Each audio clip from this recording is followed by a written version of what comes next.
We're going to finish up 16 and, Lord willing, get to 17. And 17 is what's on this sheet. So, we are finishing up chapter 16.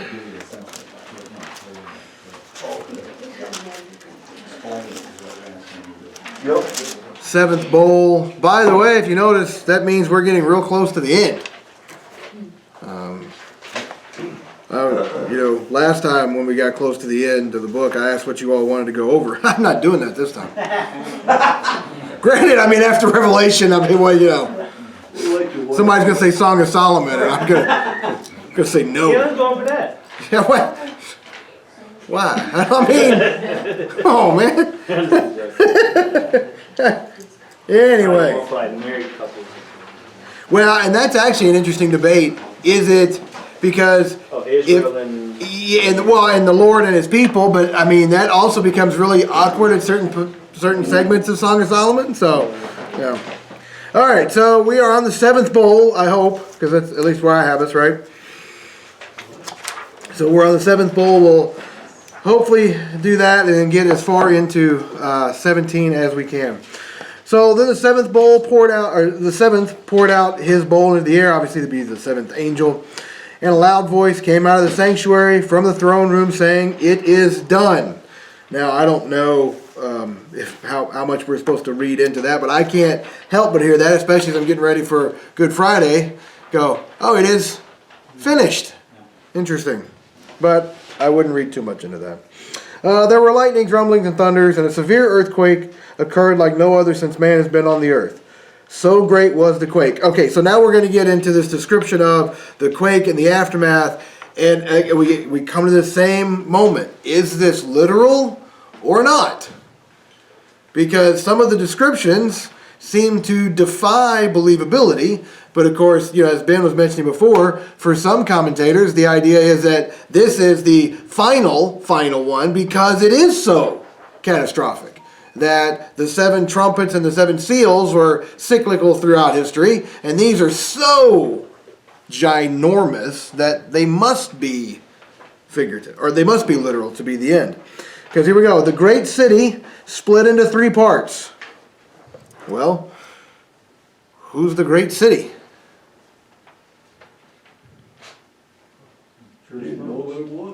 Well, it could be Jerusalem, right? That would be for the Jews a great city. Could be Rome.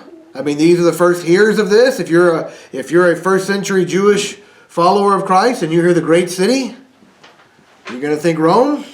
Seems reasonable. Is it Babylon as a representative of every city that is against God's kingdom? Okay, but the great city split into three parts, and the cities of the nations fell.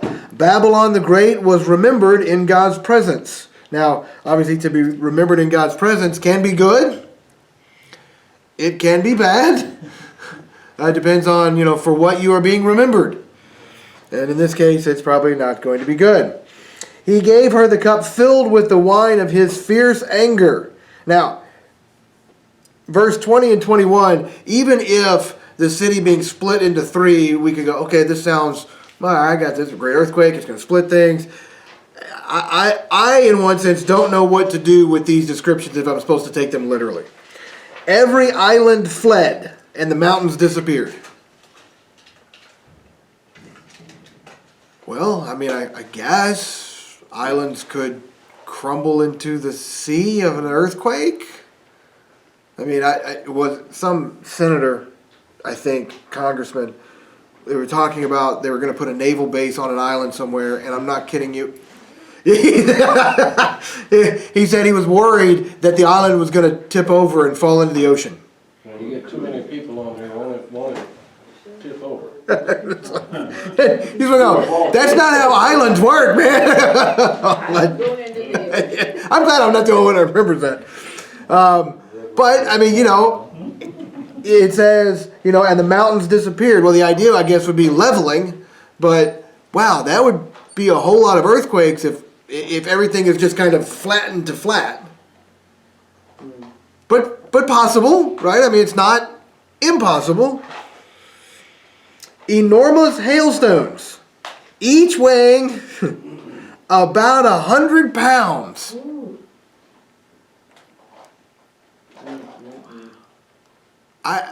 Again, not impossible. What kind of damage would a 100-pound hailstone do falling from the sky? You'd be dead. Oh, if it, yeah, the good thing is it wouldn't hurt much No. because it would be over. But I mean, it would destroy. Think about what it would destroy. Oh yes. I mean, you're gonna hide in your house? Don't bother. It's a 100-pound hailstone. Now again, is it possible that this is literal? Could be, but it's also possible if you look at the end, fell from heaven on the people, and they blasphemed God for the plague of hail because the plague was extremely severe. It also could be argued that what this is reminding the people of is no matter how bad it gets for some, they will never repent and turn to God. I mean, you go throughout the Old Testament, how often did God say, I sent plagues, I sent famine, I sent this, I sent that, and still you would not return to me. And this would seem to be the final, like, I'm sending everything. 100-pound hailstones. Again, literal or not, either way, the point is they are not turning to him. But we get to the last of those judgments, right? So we've had a cycle, 3 cycles of 7 judgments. And now we get to chapter 17, and you'll see there's that chart. We'll look at that in just a second. Much in chapter 17, and we're not going to get through all of it. But it starts, then one of the 7 angels who had the 7 bowls came and spoke with me. Come, I will show you the judgment of the notorious prostitute who sits on many waters. Now, throughout the Old Testament, well, even some of the New, to be a prostitute is not necessarily an individual. This is the idea that the nation can prostitute itself by chasing after other gods. And of course, the analogy fits because what the nation is doing usually is because they want stuff, because they want money, because they want, whatever this nation can offer, they basically sell their soul to the nation to get stuff. And so they are mentioned as a prostitute. Anybody know why it talks about one who sits on many waters? Not to be confused with Muddy Waters, the old blues singer. Maybe like ruling them? Well, it was the idea that it sits that Rome would sit on the Euphrates and lots of tributaries going out. So it was a picture of sort of if we talked about the governor of the land of 1,000 lakes. Which actually I think is closer. True is actually what Michigan's got more lakes than Minnesota, right? No. Is it Minnesota's got more? Minnesota's the land of 10,000. 10,000 lakes. So we only have 1,000. Wow. Yeah. So I mean that idea. So it sits on. So it's that Rome. That's right. It's that Rome sat on many waters. The kings of the earth committed sexual immorality with her, and those who live on the earth became drunk of the wine of her sexual immorality. So he carried me away in the spirit to a desert. I saw a woman sitting on a scarlet beast that was covered with blasphemous names, having 7 heads and 10 horns. Now, before we try to decipher how this is going to play out literally, that there is going to be here in just a few verses the explanation of that, right?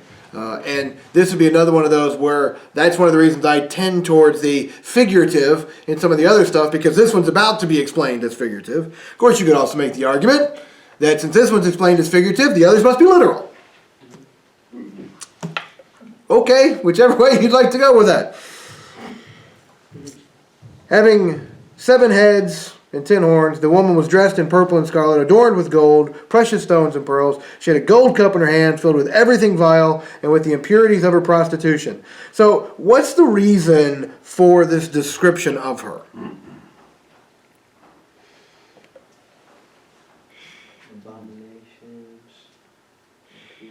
Purple denotes supposed royalty. It would seem that a lot of this is, it looks real pleasing, but only brings death. Which, hey, that sounds like Genesis chapter 3. It was pleasing to the eyes. Go ahead. Also sounds like Proverbs. Yeah. Yeah. Yeah, the wisdom. I mean, it sounds good. Seems like it's good. You know, how many times when we're talking to our kids, our grandkids, our nieces, our nephews, anybody who will listen, yeah, that seems like a good idea, but in the end, it's not going to go well. I mean, that would seem, you know, she was dressed in purple and scarlet, adorned with gold, precious stones, and pearls. Ah, it sounds good. But she had a gold cup in her hand filled with everything vile. On her forehead, a cryptic name was written, Babylon the Great, the mother of prostitutes and of the vile things of the earth. Then I saw that the woman was drunk on the blood of the saints. Guess who the saints are? Yeah. You. I mean, not that we're the only ones, mind you, of course. The blood of the martyrs of Jesus, they would have already been dead, right? Well, but even some of the, my guess is some of the people reading the book of Revelation after it was first written are about to become martyred. Yeah. I mean, some of them are going to die for the faith. Okay.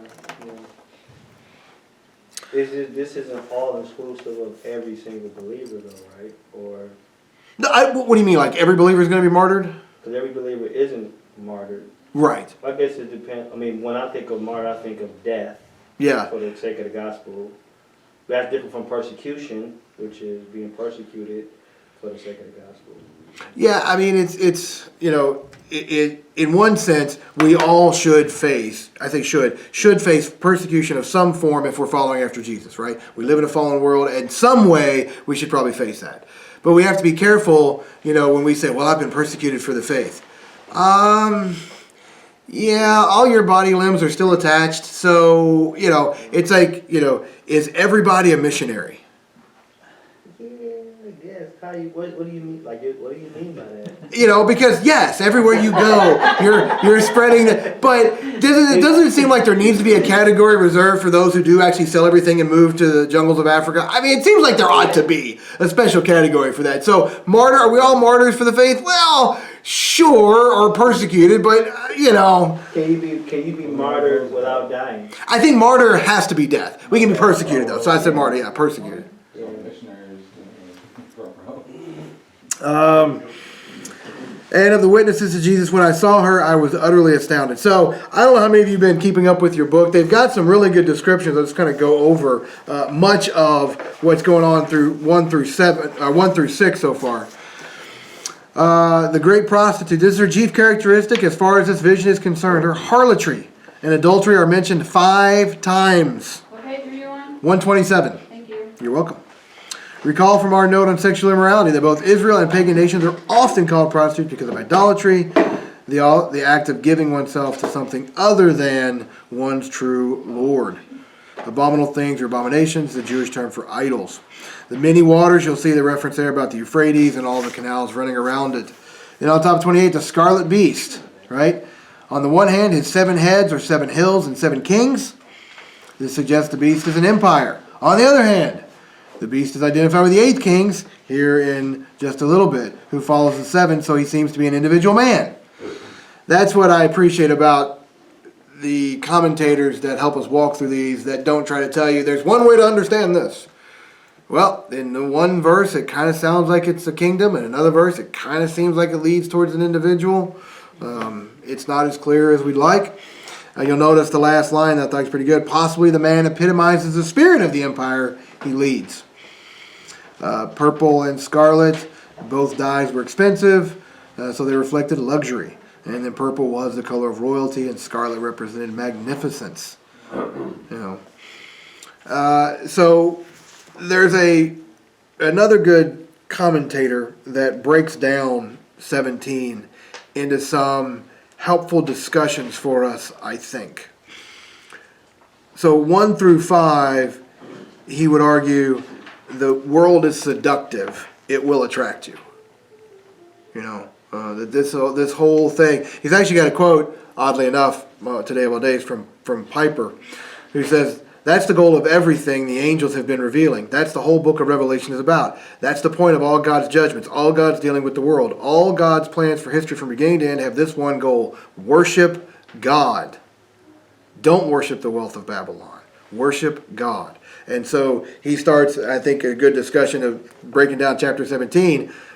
It will attract you. And if we try to pretend that the world doesn't have anything that attracts us, who are we kidding? Make us liars. Really? I mean, or, oblivious. Sure, look, that new shiny object, oh, yeah, I like those, Ever since, again, Genesis 3, the world has had things to attract us. Now, that doesn't mean, obviously, that everything in the world is bad, but it does have things that we want to get. I still remember back 2 churches ago when I was first getting into ministry, and Minister of Education is like, I don't think you could be a missionary. He's talking to me. So I'm already offended, right? He's like, because I think you like, comforts. Well, he said that about himself. Nope, he said it about me. Well, I think he may have said it about both of us. I just remember being offended till I realized he was probably right. I'm like, what? No air conditioning. Oh, now it gets warm in the summer. That's part of the reason I want to go to Costa Rica. Bless you. Because I need that, because my guess is it's going to be hot, it's going to be uncomfortable, it's going to be, Get you out of your comfort zone. yes, quite physically, literally. Alabama, we can get some Robert Trent Jones. No desire to be down in Alabama. Way too hot. And then specifically in verse 6, he said the world is murderous. It takes innocent life. Bless you. It takes what? Innocent life. Abortions or That was my first thought. I mean, he's obviously tying this to the blood of the saints, but my first thought, you think of innocent life, yeah, by the millions. And that's literally by the millions. But the world hates Christians. I mean, that's not surprising. We should expect that. It's one of the things that's been so challenging, I think, for the last 100 years of the church in America is the culture generally liked Christians, which I'm not sure did the church any favors. We seem to have this nice compatibility going on. Is that good for us? Well, I don't know. I watched a PragerU today, and this guy got out of prison, and his family asked him, well, what do you want to do first? And he said, I want to go to church. I want to find a church. And his family argued with him about going to church, and his mother told him, I'm going to cut you off from the family. And she told him, I would rather you be a gang member than be a Christian. Wow. So you were saying how the world hates the church. I was just, sorry, the squirrels were running. We would look at a couple getting married, and we go, okay, if you're unequally yoked, right, we would go, hey, and rightly point to Scripture and go, what association does light have with darkness? Is that not the problem for the church and America for the last 100 years? Now, I'm not saying that America is as dark as every nation on earth, right? I'm not equivocating all cultures. But, anybody want to say that America is a theocracy all following after God? I mean, even if we wanted to say it 50 years ago, we definitely don't want to say it now. And so, shouldn't we look at the church and say the same thing of why are you married to a non-believer? Yeah. We could get more away with it 50 years ago. Yes, absolutely. Still not be right. Well, and here, and now a lot of it depends on where you are. In the world or in America? Well, both. I was thinking specifically in America, like what part of the country are you in, right? Let's face it, we could do a parade float for downtown Tecumseh's Christmas parade, and probably nobody's going to throw stuff at us. If we did a parade float in, say, downtown Seattle or LA, I'm not sure it would go as well. Or Flint. And even if nothing happens, we're all going, oh yeah, where did I heard the statistic. They said that 91 years ago, it was 70% of Americans were you heard the same thing? Yep. 70% of Americans were members of a believing church, going to a church, and now what has dropped to It's- 40? Yeah, it's for the first time, 50. it's below 50, Yeah. you know. Now, there's much we could do with that statistic, right? Some churches don't require membership, so did that confuse some people? Maybe. Yeah. I think one of the things that's fair, though, is probably what you're seeing is not suddenly there's fewer Christians in America. That there's fewer people that feel the need to say they're Christians who really aren't. You know, there was probably never really a majority of people in the country that were Christians. I mean, if nothing else, so we're supposed to believe that our country has 170 million Christians. That's a good point. Really? And yet we're going the way. Oh, that doesn't seem, you know. So 12 guys, 120, whatever we want to say, you know, God moves. And look, obviously God can do whatever he wants with however many he wants, or not do with however many he wants. But supposedly there's 170 million Christians in America? Yeah, I don't know about that. I got a question. What is the purpose of a membership in church? It is, here's what it's supposed to be, and we're working towards getting this body to understand. It is supposed to be you covenanting with us, and actually putting yourself under the authority of the leadership of the church for your spiritual life. But it's also the church affirming that they think you're saved. So it's supposed to be this two-way, you're covenanting with us to work with and be under the spiritual authority of the church, and the church says, we think we see evidence of Christ in your life. Do you see a difference in you on 15 years ago and not right now? Oh, I definitely do. All right, I do too. So, like, when you're a member of a church, you said under the leadership of the church. Right. That means that the church can approach a member if they're living in a way that is contrary to Scripture. Well, yes. In a loving way. Yeah, well, I wasn't going there, but yes, that's true. Yes, but there are certain mechanisms for how that's supposed to happen, Yeah, right? yeah. Hey, stop doing. Well, not only that, but you've got some that are going to want to go and correct everybody. You know, spiritual detectives. Yeah, exactly. That they think they've got it all figured out. So, but yes, I mean, the idea is, but again, if we rightly understand what's supposed to be going on, we want that, right? I need the church to come alongside me and say, hey, what are you doing? Oh, yeah, what am I doing? You know, I mean, it's one of the things they talk about, whether it was Ravi Zacharias or whether it was Tiger Woods. Where were the friends to go, hey, cut it out? What are you doing? Well, the church is supposed to be that. But of course, this gets into, well, the 9 marks and more, but if all the church is people gathering together on Sunday morning for an hour and acting like they don't have any problems, well, how do I know enough to come alongside and say, what are you doing? You have to be willing to share your problems. Yes. And they have to have relationships with people for them to know you're not following after Scripture. It's a whole, unfortunately, it's a whole culture change from what we're used to. What another reason, I mean, everything that you just said, but also if you are accountable, you know, you're going to be accountable to God for shepherding the flock. And you've got people that aren't members, but they say, well, yeah, my church is TNBC. Yeah. That's my pastor. Yeah. Who are you? There are also practical administrative reasons as well. You know, like voting in business meetings and stuff like that, but not the least of which is, you know, if we are elders, pastors, we're working on, but and the role is and the responsibility is as those who will give an account, I'd kind of like to know who I'm giving an account for. You know, I mean, some people we can tell, okay, they are here once every 3 years, probably not a member. Okay, but what about the ones that, well, they're here for a little while and then they're gone for a little while and then they're back for a little bit, and I mean, what are they? You know, what I've said for a long time that I'd like to see us get into the bylaws, but then COVID, you know, put everything on the back burner. If you choose not to worship with us for 6 months, you know, we're going to begin to approach you for non-attendance. You know, and now our first responsibility is to go, where you been? Are you- Get back here.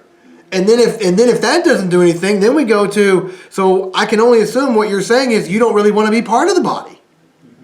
And so then you disfellowship to say, because again, going back to what Buster said, because what we're saying is we're not sure now that you're saved. Not we are condemning you to hell. We don't get that responsibility, but we are supposed to say something's not right. Because what Hebrews says, don't give up meeting together. How can you grow spiritually if you're not here? Yeah, Buster. That reminds me that, with my problem that I have with alcoholism, if I can't talk to somebody that can relate to me, then the problem's not gonna get cut in half. I need to learn to be more open to somebody that can relate where I've been. And then it cuts that much, it's a big relief off my heart. Sure. when I can do that. But sometimes I like to get stubborn, think I can do it all by myself. It don't work out that way. Well, what is it? The old, you share your sorrows, they're cut in half. You share your joys, they're doubled. I think so. That's really. Something. I mean, I just came up with that. Hey, I like that idea. Anybody buying that one? No. All right, thanks. My wife's ready. No. All right. Well, we will. Believe it or not, guys, it's almost like 10 after. So we will wrap it up there. Finish up chapter 17 and the meaning of the woman and the beast. It's probably Ellie, but she figures it's done. So we'll pray and then we'll. Everything work okay in here? Everybody good within here? Yeah, mine's been. Are you gonna keep doing this? I thought I did. Yeah, this is Okay, so that's what I'm saying, but that doesn't mean I did. Yeah, can you hit the button then? So we don't have to have the closing prayer. Yep.